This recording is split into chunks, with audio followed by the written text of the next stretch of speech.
we're back. I've got 3.5 sides, the binding already stitched on. So now what we're left with is a very big long tail, and then here's our little short tail that we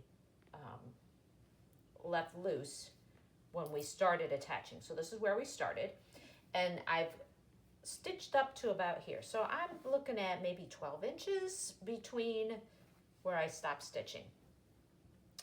I'm going to lay that first tail flat against my quilt.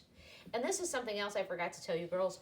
When you bind the, or when you stitch the binding strips together, you're gonna end up with these little dog ears. Just snip those off. You can wait till after you've put it on the quilt, or you can just do it when you're folding everything in half and stitching it together at the machine. Doesn't really matter. Okay, so we've got our two pieces. Okay, this is something I don't like, and I'm glad that I've come across this. Right here is where I join the pieces together.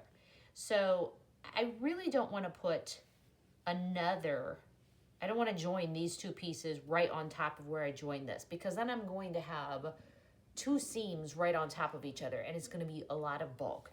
So it's super fabulous that I have this longer tail.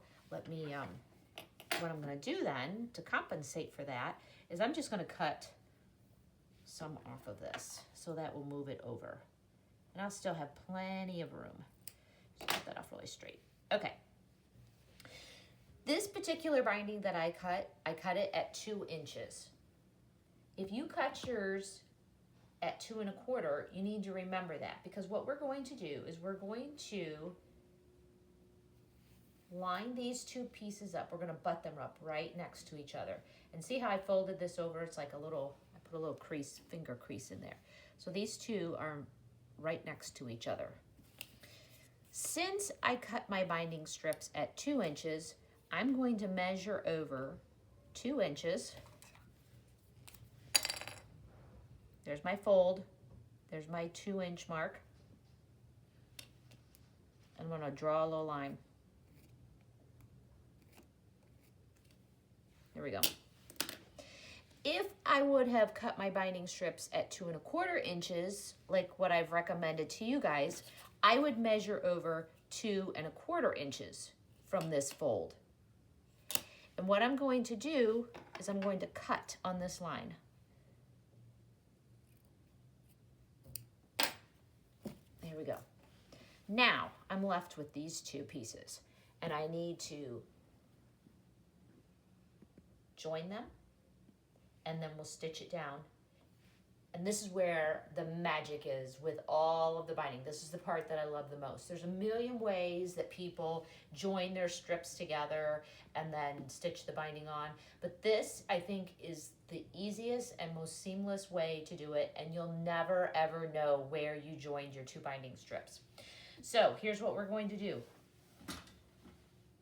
We're going to open this up. Leave it right side up. And the important part of when you're doing this is to you be on this side and the quilt to be on the other side of you. Don't have your quilt flipped around so your quilt is on your lap and the binding is up at the top. It makes a big difference, I have found, in doing this, the different times I've taught it. So my quilt is up in front of me. Here's the binding. I open up the piece on the left, right side up. The piece on the left, I'm going to put right side down, right on top of that other piece. Now what I'm going to do, I'm going to rotate it counterclockwise, just one turn. And this is where you need to have the photographer not sitting on your quilt. No, this is where it comes in handy that you have this big space with these tails, because it'll give you extra room to work with this. So I'm going to, again, left side, right, lay it out flat, right side up, the right side down on top of it, turn it counterclockwise and lay them on top of each other.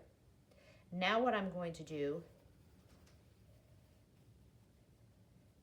take my ruler and I'm going to draw a line from corner to corner. This time I don't offset those corners. Whoop. Oh, for goodness sake. I'm doing the wrong thing. Okay, here's another, a big tip for you to remember. Think of this as a pair of pants. This is one leg and this is the other leg. You don't want to draw or you don't want to stitch in the crotch. So we're gonna go this way. I know that sounds like a really weird saying, but I'm telling you, I remember it every time I do this, and it's my only saving grace. Because if you stitch in the crotch, if you make your line and stitch the other way, this will not work. So now just to kind of keep these together, I'm gonna pin.